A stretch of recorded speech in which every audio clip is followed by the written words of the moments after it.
kuom ne chung' motegno koda seche duto nikech an min nyithindo ma yawuoyi 2 kod babagi. Koro an ema ne an ga flower girl e ot. Koro ne gisiko gitugo koda ni flower girl.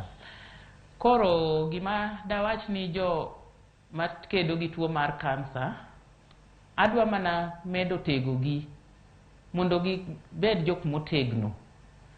Seche duto kodhi e thieth kong'eyo ni odhi thiedho kansa kaka tuo mora mora, kaka onya bedo gi malaria, kaka onya bedo gi kata na typhoid.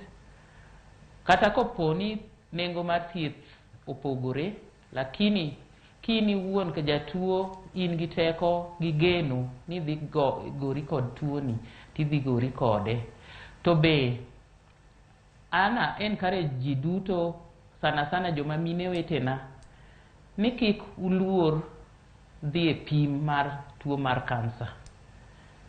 Seche te miwinjo kata kiwinjo kilando e kanisni kata e chiche ni bo bedo free cancer screening kamora mora, kik iluor, bed motegno, chomri gi pim mondo ing'e, nikech mana kaka osewachi ni kansa kofwenye chon to ithiedhe mobed mangima.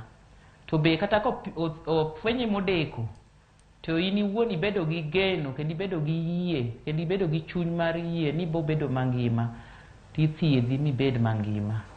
Koro an adwa mana miu teko kendo anyisou ni meduru dhi mbele, to umedo lemo, timedo bedo motegno seche duto kilamo Nyasaye.